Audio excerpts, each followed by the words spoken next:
You wanted the best. You've got the best podcast. The hottest podcast in the world. The Chris Voss Show, the preeminent podcast with guests so smart you may experience serious brain bleed. The CEOs, authors, thought leaders, visionaries, and motivators. Get ready. Strap yourself in. Keep your hands, arms, and legs inside the vehicle at all times, because you're about to go on a monster education roller coaster with your brain. Now, here's your host, Chris Voss. Hi, folks. Chris Voss here from the chrisvossshow.com.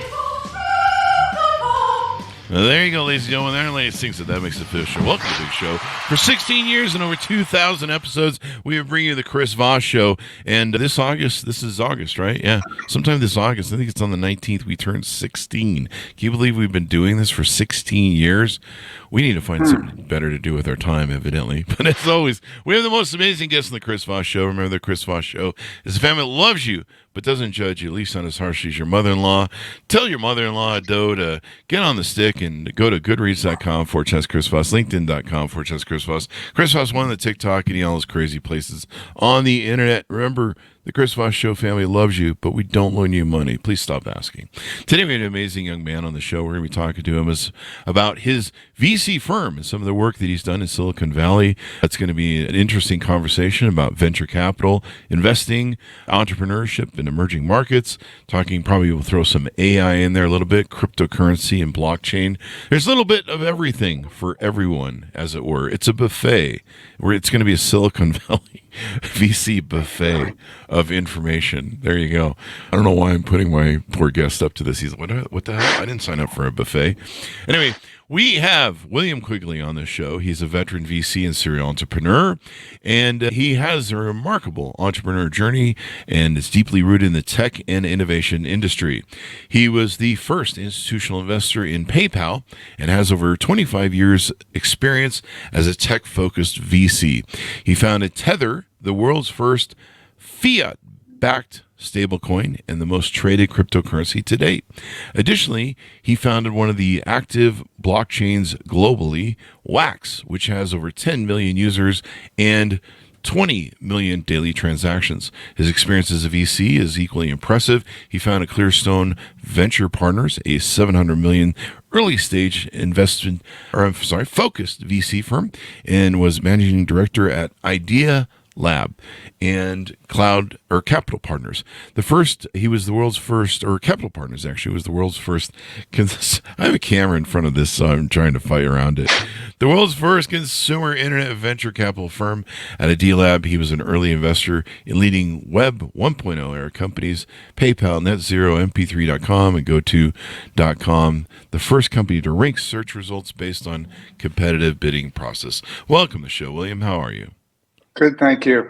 And there you the only correction I would make there is I was a co-founder of all those things, not the founder. Oh, well, did I give you the code? I think I just skipped over that, didn't I? Just glossed it, but it's okay. Let the power go to your head. Run with it. William, there you go. So we have that corrected. So William, give us your .coms. Where do you want people to find you on the interwebs and check out your companies? I'm not as active as a lot of people, but it would be Twitter, William E Quigley, or at William E Quigley. But I'm usually building stuff more than I'm actually publishing. There you go. That's the better thing to do because, no one gets paid to talk their opinion on Twitter, except for Elon Musk, maybe, I think. I don't know. Yep. But even then, he's having to sue people to get paid. So there you go. So, William, give us a 30,000 overview of your companies we're going to plug today a little bit and talk about Wax and Tether. Sure. I'll try to go real briefly. As you mentioned, I was a venture capitalist for many years. Part of what I was working on during that time was video gaming. Your audience may not know that a lot of the early people in crypto were from that industry, the video game industry, particularly the area that my partner and I focused on, which was the buying and selling of video game virtual items. We operated the two largest marketplaces for that globally. And as a result of that experience, when we eventually figured out that crypto, or initially Bitcoin had some value. There were reasons I was skeptical, I'll be honest, but we went in very deeply and basically followed the playbook we had used during the Internet 1.0 period, which was looking at how that industry would probably evolve from infrastructure to applications and then to data analytics, and basically built companies or invested in companies that were doing all of those types of things. The most noteworthy one would have been Tether. That is the first stable coin, and a stable coin is a crypto that is backed by something. And in the case of Tether, it's backed by a US dollar, not pegged to a dollar. It's backed by a dollar. And there's a difference we can go into later. Without Tether, crypto wouldn't exist the way it does. You would probably have a 75% reduction in the amount of daily trading, probably a 75% reduction in the valuation of crypto globally. Wow. For a lot of reasons, without Tether, crypto barely exists. Because of our background in video gaming and trading video gaming items, we were very interested in putting skins. For those in your audience who are gamers, they'll know what a skin is. A skin is a video game virtual item that has no in-game utility. It's strictly used for cosmetic value. Skins, as opposed to video game virtual items, we thought would benefit from being tokenized. In fact, before we tokenized the dollar, we wanted to tokenize video game skins, but the market, the technology didn't really allow for the scale that would need. By 2017, through some great technical developments, particularly by Dan Larimer, who invented something called the delegated proof of stake mechanism, we realized we could start to trade skins, which in the blockchain parlance are called NFTs. So we launched Wax. Wax was the first blockchain dedicated for NFTs and blockchain video game items. And it's still by far the most used traded blockchain for that purpose. And now we're in 2024, 6 months post-halvening, a little less, from the Bitcoin blockchain, and soon to enter the next bull market. There you go. And what are some top video games that you guys work with?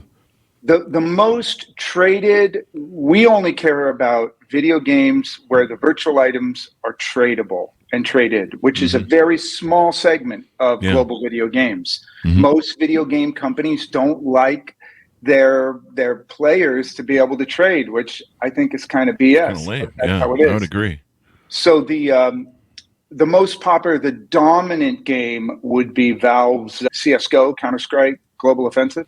CSGO has very valuable skins.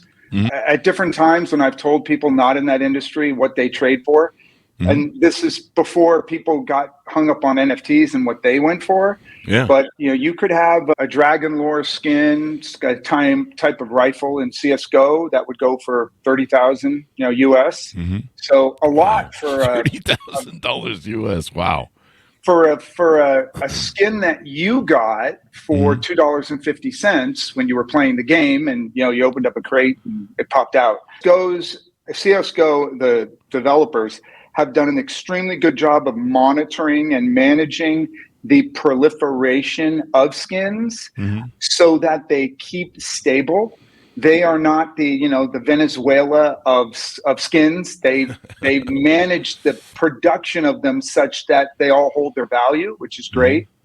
And after that, it drops off markedly. PUBG, for those of you, they're mostly first-person shooter games. PUBG, Team Fortress 2, these are all first-person shooter games with cool skins.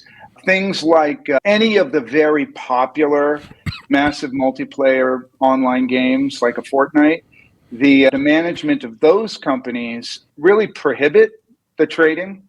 And there are ways to do it, but it's very hard and dangerous because you lose your account. So this is one reason why I think blockchain video games have a purpose, because the developers of blockchain video games actively want you to own and trade those skins. And so that is a much, I think, better use of a blockchain for that, because then those skins can survive whether or not the original game publisher is still around. I like that. I'm a big Modern Warfare 3 fan. There's all sorts of skins they sell us and stuff, and it would be so cool to be able to trade some of that stuff. Yeah, there's, go into any Reddit forum around item trading and you will see, heated discussions about whether it's good or bad. I think if done correctly, the gameplay is not hurt. And of course, skins themselves don't enhance the gameplay. That's where they differ from video game virtual items. They don't provide any particular power or benefit to the player. They're strictly cosmetic features, which is why they should allow those to be traded. Yeah, they really should. I mean, and it'll be fun. It adds more community. I mean, that's the one thing. It does. You always have to remember, adding community is really helpful to the support of a product or service. It's everything for games, right? Yeah. It's over a 20-year period of time where a lot of game publishers have been against it. I think a lot of the older guys in the game industry are more against it than the younger guys. My partner invented the concept of trading on a centralized exchange, trading skins for fiat with a game called Ultima Online in the late 90s. Oh yeah. And then WoW, World of Warcraft Gold and whatnot. And then at some point it just, there was a fork and publishers hated it and a lot of game people liked it. And then, it just became a battle. And there's a few game publishers that are okay, but most are not. That'll do it for all of that.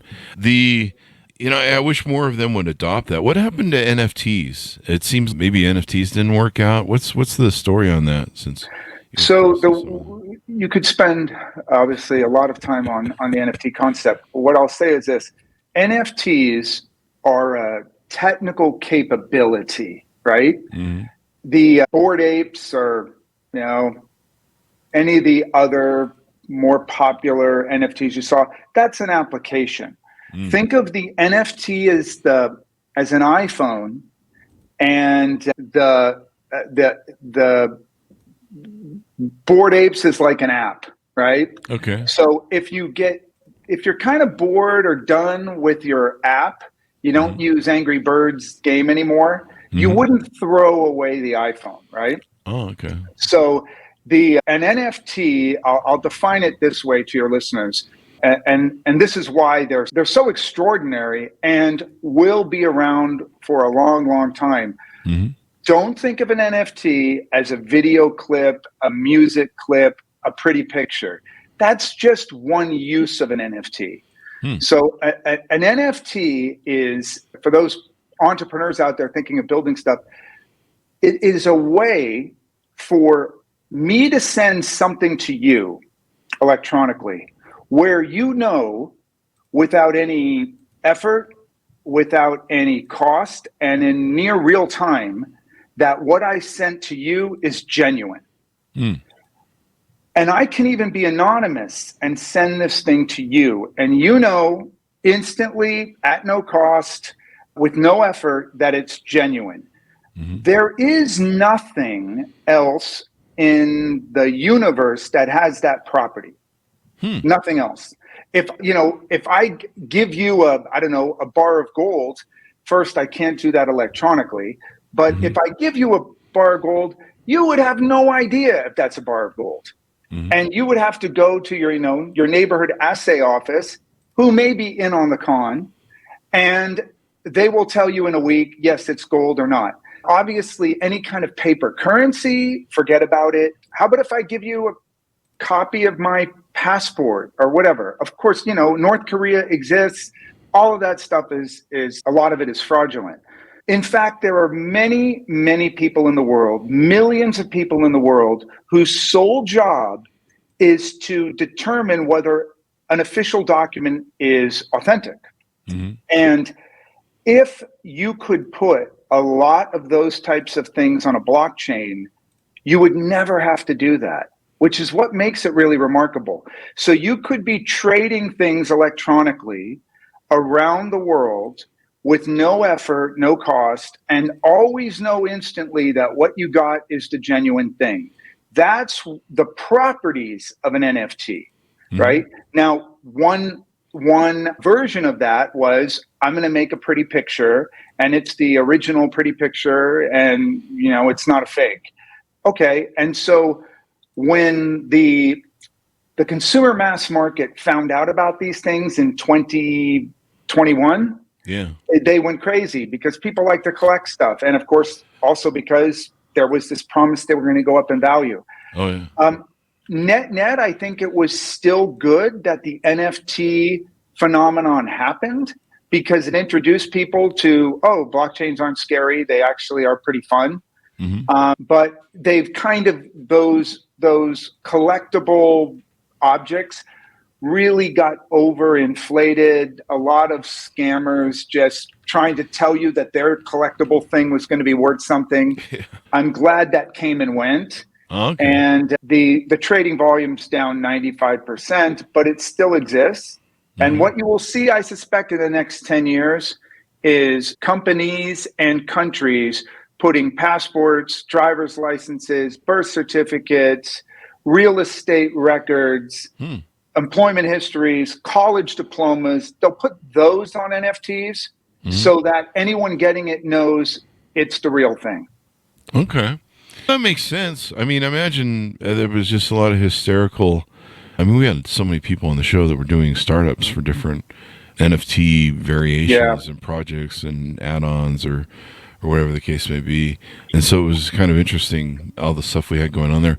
So let's talk a little bit about you. How did you grow up? How were you raised? What got you into the VC business and into being an entrepreneur? I grew up in Oakland, California. And my mother was raising a bunch of kids by herself. And the only way she could figure out to do that, rather than give us up for adoption, was to start a company. Oh, wow. And she really is probably the one that influenced me the most in terms of entrepreneurship.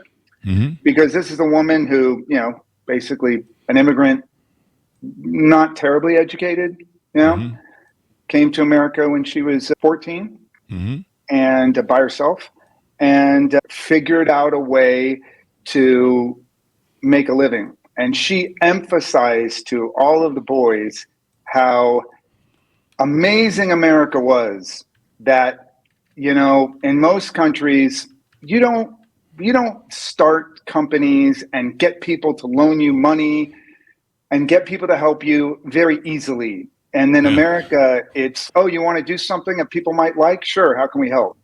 So that I've learned I probably invested in and started hundreds of companies. And one of the things I've seen is many of the people who start companies, their parents were entrepreneurs. Yeah. And so I feel like there's this path. If your parents are W-2s, and they did pretty well as W-2s, upper middle class, you're much more likely, I think, to be a W-2. Yeah. And if your parents were entrepreneurs, they demystified that. I think you have a higher chance of saying, that's a path for me. Yeah. Being an entrepreneur is such a great thing. I mean, I don't think there's anything else like it, maybe other than experiencing childbirth, where you get pair bonded to your children. It teaches you so much, and it forces you. I think a lot of people, although I've seen some people that, I don't know, I think they got their money from family, but for the most part, it forces most entrepreneurs to become their best self, to become very self-actualized, very self-reliant, accountable, very self-accountable, and it's just such a great. I just can't think of anything else I'd rather be than an entrepreneur. Although some days. Yeah, and in the U.S., I think it's a very powerful phenomenon, entrepreneurship. We promote it in our society. We tend to hold people up higher in status if they have started a company and employed people to work there and did it. Obviously, you always have other people helping, but one of the people who led the charge.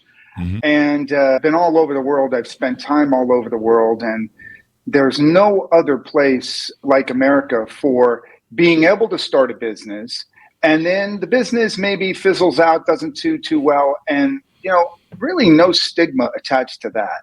It's okay, try again. That to me is a powerful aspect of the American economic engine.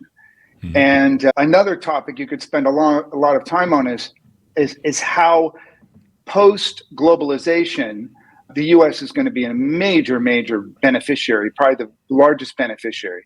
And we will need a lot more entrepreneurs to be fulfilling some of the things, the goods, the services that previously we were maybe importing. Mm-hmm. And I think it's a very, very good time to be thinking about starting something. Mm-hmm. Also, the biggest change between when I was younger and now is now you can start digital businesses.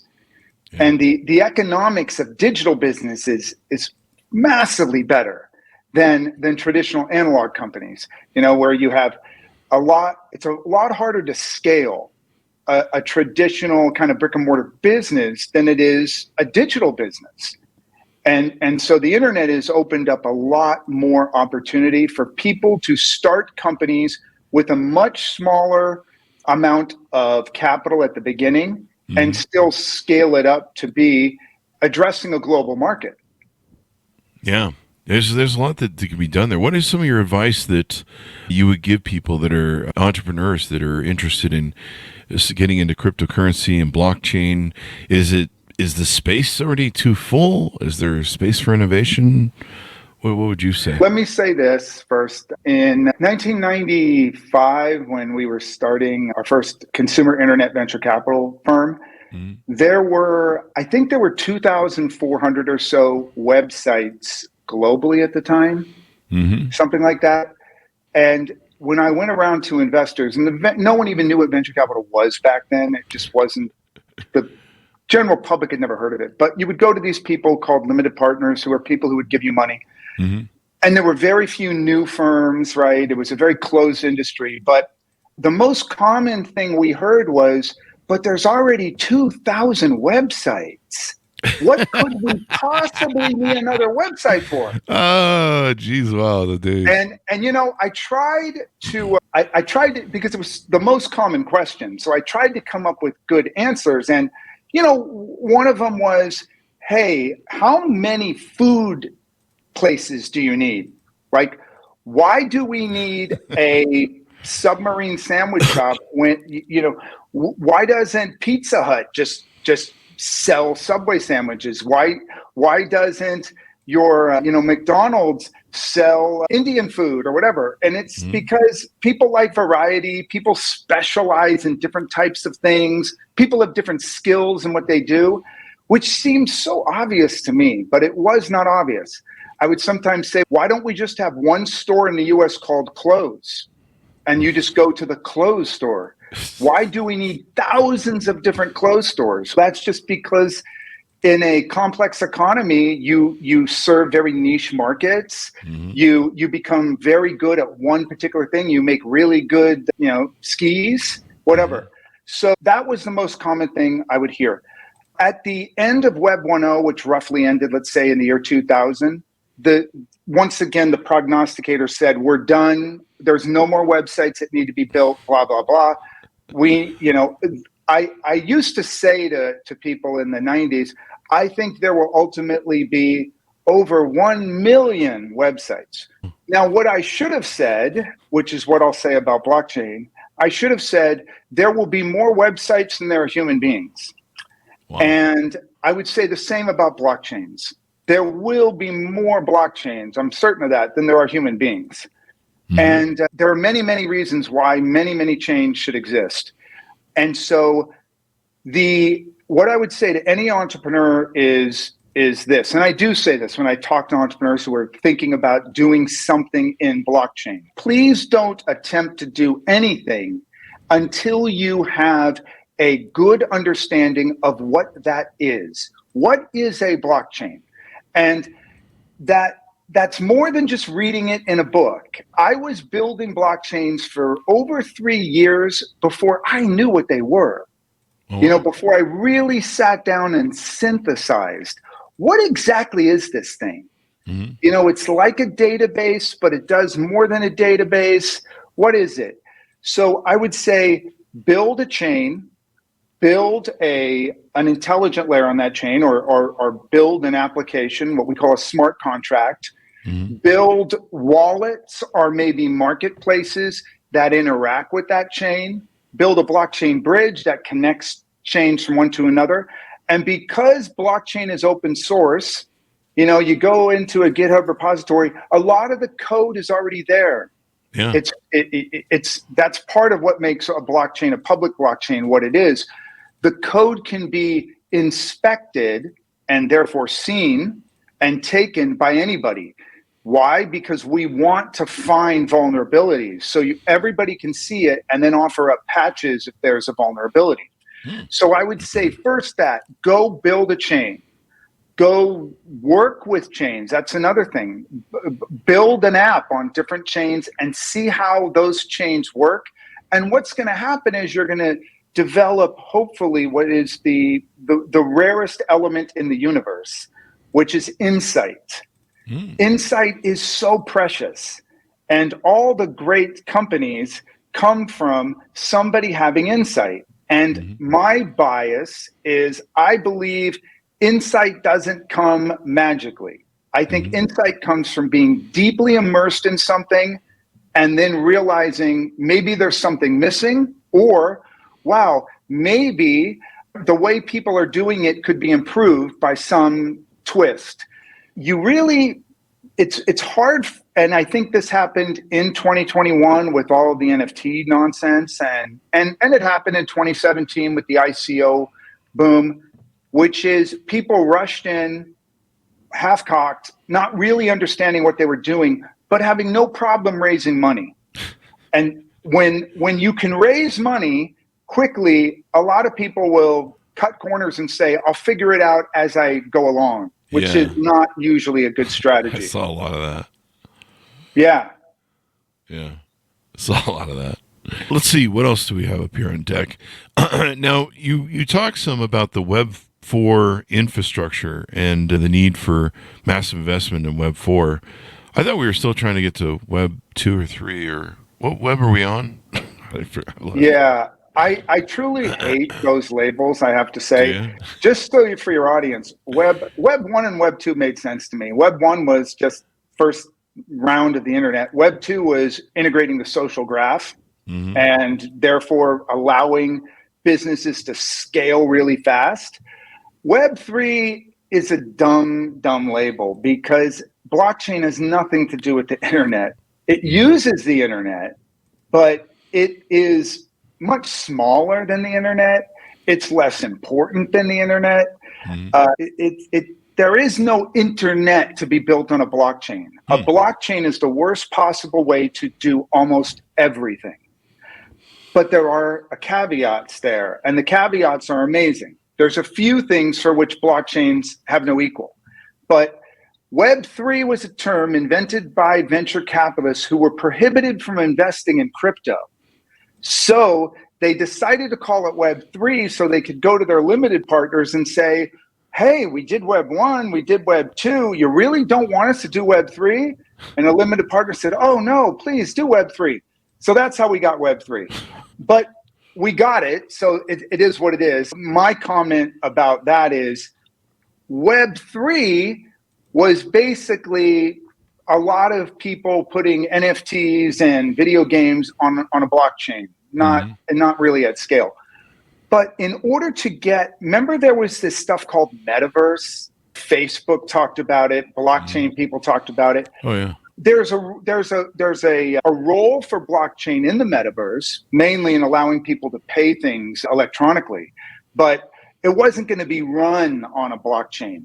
However, no matter what you say, Web 4 to me was the hardware revolution that would have to take place before Ready Player One style worlds could actually exist. And there was this, I thought, very naive view in 2021 that Ready Player One was going to happen in 12 months or 2 years or something. Mm-hmm. No, the technological development that we need for anything close to that is decades away. Hmm. And it's going to require trillions of investment in virtually all aspects of computer hardware infrastructure. And it really is, to me, a hardware focus, something that venture capitalists for 15 years heavily neglected because all the money was in, funding two guys to build an app and sell it for $1 billion. And that is a great business. If you don't have to invest in hardware, that's amazing. But we have come to the evolutionary end of milking as much as we can out of the existing hardware. Mm-hmm. And this is why you see companies like NVIDIA going from a few $100 billion in market cap to being the most valuable company on earth. Because NVIDIA is a hardware company. It makes semiconductor chips. And that is monstrously expensive and difficult. And VCs are going to have to start investing in that. And as are big companies. And unlike software, hardware is ponderous. It's very slow. You don't spin up a semiconductor fabrication facility in a year. Between planning and building and designing and launching, it could take 7 years. Mm-hmm. And $15-20 billion. That, what I would say is, if you want Ready Player One, and that'll incorporate blockchain as well as internet, 2050, I would say, maybe we'll start to see cool stuff. Hope I'm around. 2050? Yeah. I mean, my partner and I, and I've worked with him for 20 plus years, he was much more optimistic about, for instance, all the metaverse stuff, right? Mm-hmm. He thought maybe by late 2020s, we would have, you put on the goggles and you really feel immersed. Yeah. I don't think that. I mean, how much do we talk about Apple's product at this point? I don't think the lens one that they kind of stopped production on or something like that. I don't know. Right. Yeah. To me, that was like a no-brainer that was going to happen because we simply don't have the tech. And there's another more fundamental reason, and that is particularly half of our population, women, cannot stand wearing headgear in order to use computers. I've watched this all my life with gaming. Is it because their hair? They don't want their hair messed up? I think so. And makeup too. I mean, you get makeup if you got that thing sitting on your face. Yeah, and I mean, I can't stand it because it gets hot. Yeah, that's what I do. I burn up. Uncomfortable. And my God, and I don't want to go on a rant about this too long, but when you see, I love the way even Apple kind of like was trying to sort of gaslight what they had. They weren't showing the freaking 10-pound battery pack that you have to have, right? Yeah, they weren't. Yeah. The garden hose, conduit of cabling that's going from the batteries to the back. I mean, come on. That's not a fun thing. I think Microsoft got it much more correct. Yeah. This is going to be a workplace kind of industrial application. Sure, you're a worker, you're doing something, you got to put on the headgear, whatever, but not for fun. No gamer wants to go and put on these goggles and, so I don't see it. I don't see it until they are wearable glasses or contact lenses before people really do it. Now, once it happens, it's going to be staggering. Yeah. The idea of everywhere you go, there is a persistent digital overlay that's providing you information that's important and contextually relevant to you at that moment, wherever you are, is such a powerful thing. And I suspect it's so powerful, we're going to get there at some point. But if you said to me, even 2050 or 2100, I'd be more confident it's 2100 than even 2050 because it's a challenge. But once it's there, we're going to love it. I suspect people will never want to leave the house without it. My friend Robert Scoble, you may know him. Yes. He's out running around with it, interviewing people, and then the price point's a big problem. $3,500, I think. There you go. That's another problem. A lot of families can't really afford that without selling a kid. But you run if you're on the iPhone environment, I forget what they call it, the iPhone network, whatever. Their whole body of service charges. The ecosystem, there's the word I'm looking for. If you're in the iPhone ecosystem, you've already sold probably at least one kid and probably your own kidney at this point. When I saw that, I had the Google Glass early on, and I really loved it. I miss it, actually. I really do miss it. It was 720p on the camera, but I have all these videos of my dogs that I don't have anymore, where I was shooting first person and I could have both my hands because I had two huskies, and I could pet both of them and play with them and throw the stick and stuff, and you could see the video, and the video still looks really great. Why do you think Google Glass was such a flop? Because they tried to give it to influencers and make it influencer based, but they made it elitism is what killed it. Once they said that only special people can get a hold of it, people really resented that. If they would have made it so that, hey, we have a limited run of this, they should have just fucking run with it. I think it would have caught on. But the elitism of it, people didn't be, hearing that you can't get this because you're not special. You're not an influencer, you don't have a big enough. Remember the term glass hole? The glass hole, yeah. I think Scoble, actually, coming back to Robert, actually helped create that with the infamous shower scene. I think the only other thing I would say on what you said was also there was this hype that it was going to be Ready Player One-ish, and I thought they really messed up there. Yeah. They should have been much more modest in how they described it. Yeah. I think it would have caught on. The only other pushback was people yelling at you because they thought you were recording them all the time. Oh, right. And that, people will get up in your face with it, and they're like, "That's." But now imagine, go to Soho in New York. Everybody's got their, influencer camera. It probably nowadays wouldn't be as big a deal. I think Mark Zuckerberg had to say that line that pissed everybody off, but they woke them all up when he said, privacy's dead. It's been dead for a long time, and I'm the one who killed it. If you remember, and he said that, and everyone got pissed off, but then everyone started going, oh, yeah. I mean, I would have people yell at me with Google Glass, and I'd be like, do you see that there's cameras here? And these cameras are actually working. My video, the battery dies in 15 minutes. But I got to tell you, I'm enjoying the Meta glasses. I have the Meta Ray-Bans. Okay. I've been loving the crap out of them. I mean, they're not going to do anything crazy, but they're actually, they're making some improvements to it. But I really love it because it has that same Google Glass effect. Right. But I would love to see Google Glass. I still really think that could have been huge if they would have just mass produced it and said, fuck it, let's just put the hammer down like anybody else does for a product. And I think Google has no cultural strength in consumer electronics. Yeah. They're not a consumer electronics company. They probably, if they were going to do something, they would need to have acquired a company. Yeah. And let that company be their consumer electronic manufacturing company. Yeah.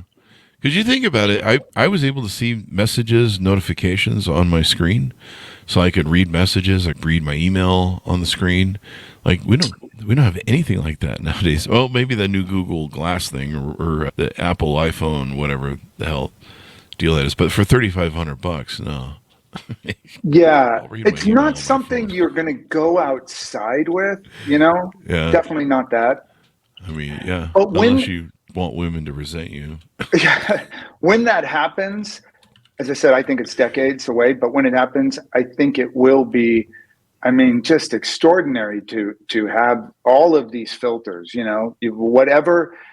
If you're looking for a place to eat, you'll have that filter on. If you go to a conference and you want to know who here knows me or, is in my social graph one step removed, let me put that filter on.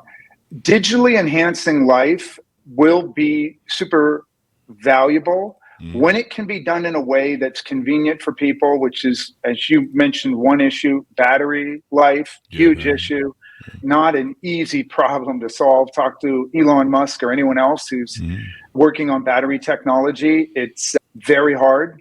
Yeah. So those things are tough. And when you stick in the digital realm, much easier. There you go. What is your outlook on AI? Are you doing any VC investing in AI, or what's your feeling on that these days? I have to say, it is an area for me that is really undeveloped. And I know all the hype is there. I know the value of diving deep into when a new platform, a new technology platform emerges. That's when there's amazing entrepreneurial opportunities. And I did that with Web 1.0, 2.0, with blockchain, but I have not done it with AI.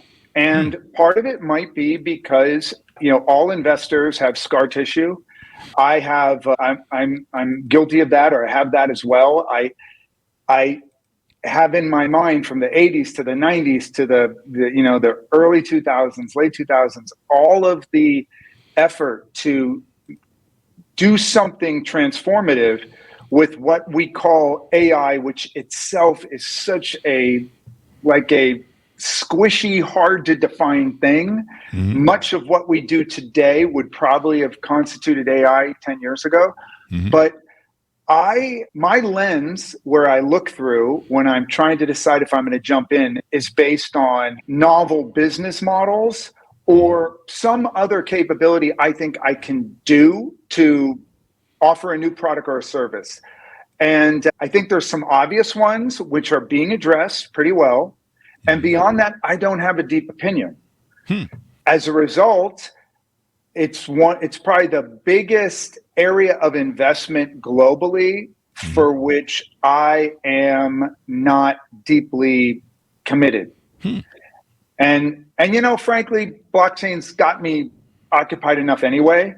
And at some point there will be some kind of crossover. And when I see that, maybe that'll be the way I go in. But I've seen so many attempts at things that were not well thought out, and so they just fizzle. One of my critiques right now of the business models within AI is most of them don't have what I would call a moat, some competitive differentiation or barrier. So when you are building something that anybody else can build at the same price as you, launch it at the same time, market it to the same people, then that's a very tough business to succeed. And then of course you add to the supply issues of the hardware you need to actually do it. And like we talked about, there's a reason NVIDIA is worth $3 trillion. That it's probably right now an area for very big companies, and they're investing massively in the infrastructure side. And I'm hopeful at some point we'll get something great. The closest I can liken it to from my vantage point, which they're not apples to oranges, but they're close, is when a GPS became, I think it was 93, 94, the US military opened it up to the public, right? And we got some good gadgets, companies like Garmin, there was some mapping companies and whatnot, but then GPS got embedded in phones. And for years, we VCs tried to figure out what would be the killer application of GPS on a phone. And it's one of when I teach seminars to entrepreneurs about, being on the 1 yard line, but not being able to see you're on the 1 yard line, and trying to figure out how do I actually make that score, but I can't tell you how many hours spent in strategy sessions with startups where we were trying to figure out what do we do with this? And then it was like, boom, boom, boom. You had a series of companies that figured it out, which of course seems obvious. It always seems obvious after the fact. And they're like, oh, okay, this is what we use it for. But there was a lot of lost money before that. there was a lot of just wasted time. I feel a little bit like that with AI. I think, again, there are things you can do with it. Search is great, but it's hard to monetize search in its AI format. You know, what Google has, which is it produces a series of clickable links, all of which SEO optimization have ensured are above the fold, and most of which aren't really relevant to your search, but they're hoping you'll click anyway. That is a shitty way to organize information. AI does a much better, right? It tailors the response to what you want, but you're not monetizing links. So where is the SEO equivalent, which is where Google makes all of its money, for AI? It's really seems to me a brutal trade-off. The more you allow a company's sponsors to influence the results that you've asked for, the poorer the result it is to you, the user. And so so there needs to be someone who figures out the perfect optimization where you perfectly match the search result you want with a revenue generating opportunity for a company who can help get you what you want. Mm-hmm. There you go. It's going to be an amazing thing to see and how it all works out and plays out with AI. It's such a, I don't know, it really changes the landscape of everything. I agree. It is, and I suspect it will be a few more years, and then out of the blue, it's going to appear. Someone's going to come forth to create the next Google or whatever. It'll be this massively valuable company because they figured out the trick. But in the meantime, the bigger companies, Microsoft, Amazon, Google, Facebook, these businesses are investing in infrastructure, giving companies the ability to use the AI to make better customer service, to develop better email marketing techniques and whatnot. So it's useful, but it's sort of like, it's almost like more at the infrastructure level, not a, shining computer or example of consumer facing tech. Now people will say, what about ChatGPT? But I don't know for how long that business has a solid revenue model. It's a subscription-based service. I don't think that's the final version of what becomes super valuable. There you go. It'll be interesting to see how it works out. So as we go out, pitch out to everyone what you want them to do, look you up on the interwebs, follow you, check out your companies, and then all the .coms. Yeah. As I mentioned, for me, it's William E Quigley at William E Quigley for Twitter. And other than that, I'm really not publishing anything. I do a lot of podcasts and interviews where I speak about certain things, but I like the longer form format than a CNBC interview because you can actually explain why you think a certain way. Yeah. So podcasts like yours are super valuable. Definitely. And talking about so many different things that we can cover. So thank you very much, William, for coming on the show. We really appreciate it. You're welcome. There you go. And thanks, Arnold, for tuning in. Go to goodreads.com/Chris Voss, LinkedIn.com/Chris Voss, Chris Voss One, the TikTokity, and all those crazy places in the internet.